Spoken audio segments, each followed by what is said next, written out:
कहाँ गयो भैया ओए घाँस आफैले बोक्ने है आफैले बोक्ने बारीले बोक्न लाउने होइन बुढाबुढी यार एउटा बुढाले घाँस झारे माथिबाट बुढाबुढी मिलेर यो हो नि त यार जिन्दगी यार गाउँले जिन्दगी पनि त्यति नेगेटिभ त त्यति पक्ष नै हुँदैन क्या गाउँको जिन्दगीमा गाउँले लाइफमा अलिकति असुविधाको हिसाबमा होइन गाउँ केही पछि परेका हो तर रोड आइस्या यो रोड हो होइन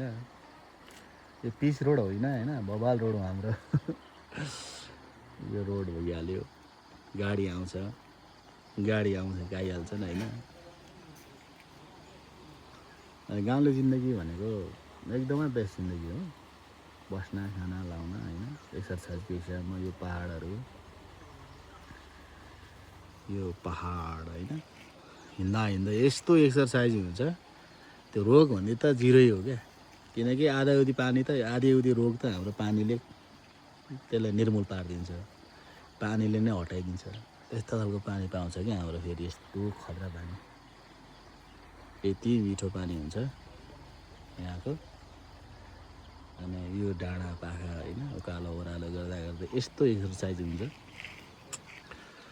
अब यतिखेरसम्ममा त्यो बेला हामीले त्यो जमानामा हामीले घाँस ल्याएर पढ्न गइन्थ्यो एक भारी घाँस अथवा केही न केही स्याउला अथवा केही नगरिकन स्कुल गइदिन्थे यहाँ फेरि हाम्रो यति भैँसी यति हुन्थ्यो फेरि हाम्रो आम्मामा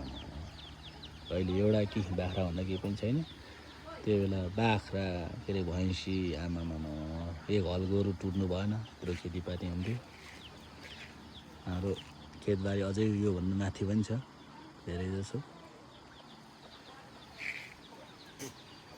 गाउँले जिन्दगी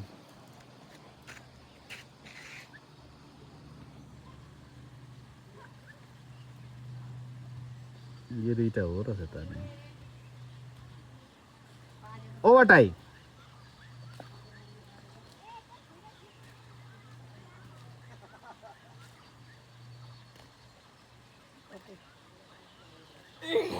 गाउँले जिन्दगी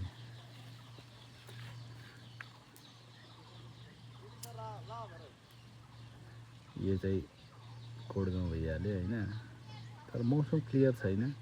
हाम्रो स्कुल चाहिँ यहाँ छ है यो जङ्गलभित्र यो स्कुल भइहाल्यो हाम्रो स्कुल तर म चाहिँ यहाँ पढ्दैन थिएँ है म चाहिँ यो डाँडा उतापट्टि त्यो बेला यहाँ यो स्कुल 10सम्म थियो होइन म पढ्ने बेलामा यो 8सम्म मात्रै थियो यो जङ्गलभित्र म पढ्ने बेलामा चाहिँ म यसरी जानु पर्थ्यो अनि यहाँबाट यो डाँडाबाट कटेर ठ्याक्कै 3 घन्टा हिँड्नु पर्थ्यो है म स्कुल जाने बेला त्यो बेला मेहनत कडा थियो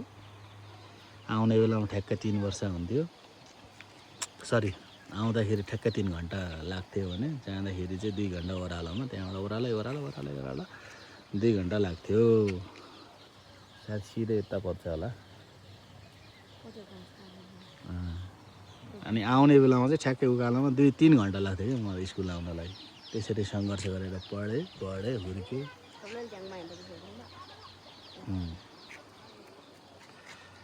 यो फेरि नयाँ जोडी हो फेरि यिनीहरूको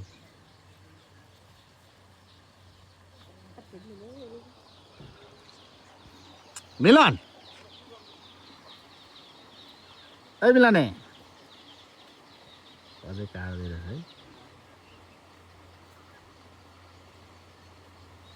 जिग्री हो यो फेरि मेरो